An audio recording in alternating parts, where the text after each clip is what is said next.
Bismillah ar-Rahman ar-Rahim. Before we get to our next interview, which is with Craig Lambinon, still sticking with the Sahuk issue, we've had two questions from listeners. We'll try and raise those questions tomorrow or on Wednesday when we speak with Sahuk once again. The first question is, can Sahuk not start their own travel agency and offer Hajj at more reasonable pricing? Question number one. Question number two is, looking at the new office bearers elected for Sahuk, it seems as if they're playing musical chairs. There aren't any new faces or new intellect as far as the office bearers are concerned. Isn't this the time for a real big shake-up? Is what a listener is asking. We'll put those questions to Hafiz Muaz Kasu when we next speak with him regarding the new office bearers for Sahuk. We're moving on with the show, and we're going to first view a short clip regarding the spring tides which have hit the Western Cape, and then we'll talk with Craig Lambinon.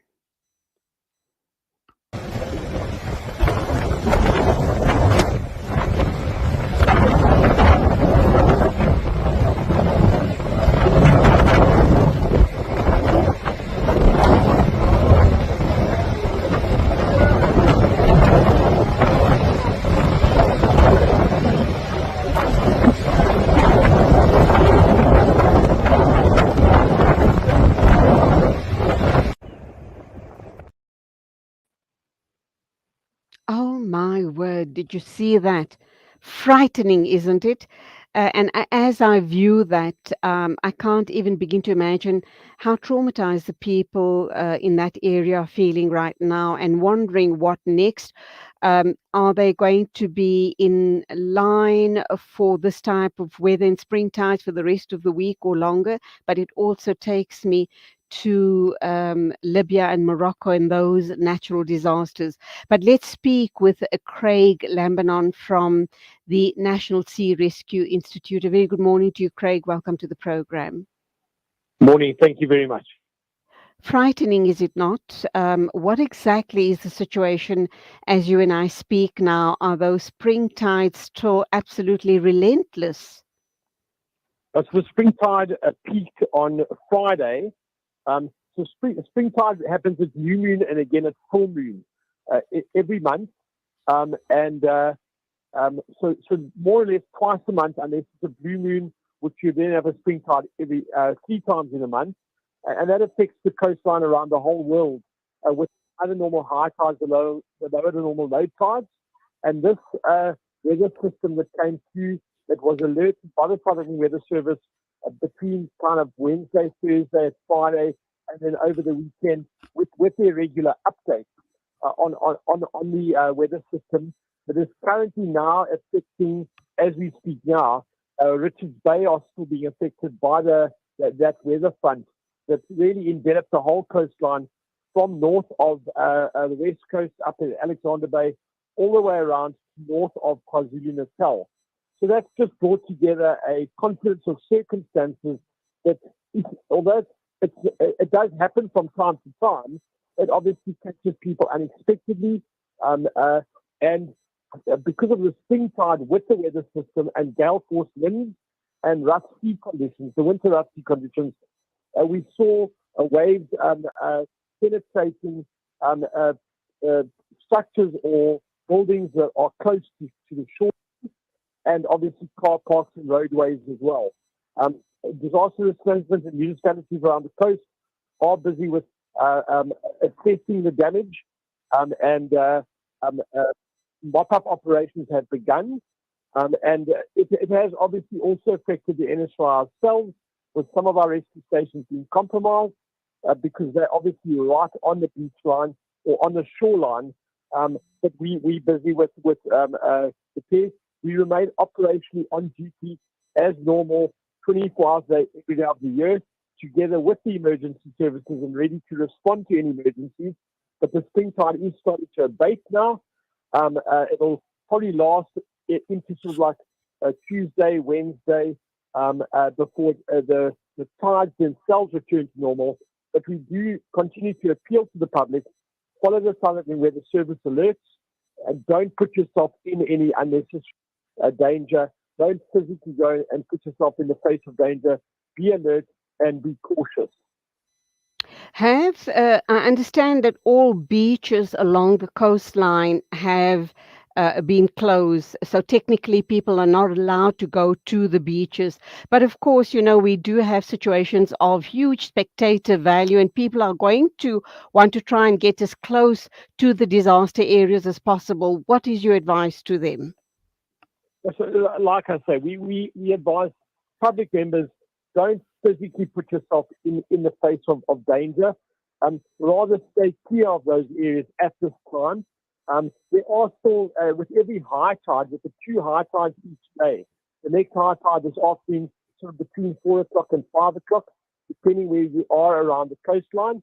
That will again see the possibility of some of these storm surges. But like I say, it is starting to abate now.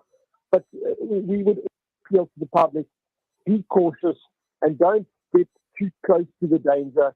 Rather, if you are going to want to go and see the effects, rather watch from a safe distance and from a height. Craig, you've been in this position for a long, long time with the NSRI. How do you read the situation currently? Do you believe that we're over the worst, or is it kind of too early to tell? I suspect that we are over the worst because the spring tide has started to abate now. But weather is a phenomenon that is extremely strong, and don't take unnecessary chances, but also monitor the South African Weather Service's alerts. They really are at the top of their game, putting out regular alerts where there are areas that may be affected this kind of weather. We even saw instance inland with gale force winds, the Hartbeespoort Dam. We saw 1 meter of swells. People being caught unawares in those situations. You don't expect that on an inland dam, but it does happen. And weather is the phenomenon that is forceful. Wind and water are probably the 2 strongest forces. Okay, just give us a little more information regarding the Hartbeespoort Dam situation. It's the first time I'm hearing about this. Did it also happen on the weekend? And what is the likelihood that something like that would happen again at a dam site? Yeah, so with the inland dams and lakes, you would always find, especially in strong wind conditions, where it becomes very choppy, and it is something to be aware of. Local people who live next to the dams or live at the dams, at these dams, they are aware of that phenomenon. But it is something that happens in strong winds. And of course, yes, absolutely, it can happen again. And that's why we always appeal to the public to monitor the South African Weather Service's alerts, because they are keeping everybody informed of these kinds of cold fronts approaching our coastline, approaching inland areas. And they put a level of warning to those alerts, which everybody can be kept informed. Finally, Craig, you did indicate that mop-up operations will start very soon. Do you have enough resources to cover the majority of the Western Cape coastline, or are you going to be looking at volunteers to assist in mop-up operations? And if so, what sort of skills are you looking at? Because you want volunteer safety as well, don't you?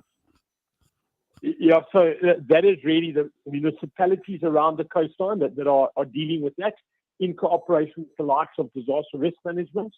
NSRI, with the emergency services, we on alert to respond to emergencies. We remain on high alert 24 hours a day, every day of the year, together with the police, the likes of the police dive units, police canine search and rescue, ambulance services, even private ambulance services, fire and rescue services, law enforcement. We all ready to respond to the emergencies, but it's the municipalities at the moment that are together with the residents that have been affected or the businesses that have been affected around the coastline that are dealing with those mopping up operations. Understandably, our NSRI volunteers at our rescue stations that were affected, we've got our volunteers, our NSRI volunteers that are assisting in those cases. Craig, we also heard about one fatality. What more do you know about that incident? So yes, a 93-year-old female sadly lost her life in an incident at a Leentjies Klip in Wilderness. She was transported to hospital, but sadly passed away. And our thoughts and condolences are with that family regarding that incident and that sad fatality. Okay, you guys keep safe. You have a long, you've got lots of hard work ahead of you guys, but keep safe. And, God bless is all I can say. Thank you very much. And we wish all of your listeners a safe week ahead. Thank you indeed. It is exactly 9:42 news and views on Salam Media. But Craig, one more question. Are you still there? Okay, I did want to ask him what happens. I've been hearing about people preparing to go on holiday because it's school holidays around the corner, I think next week. Um, what sort of safety tips, or is it recommended or not? But okay, he might be the wrong person to ask.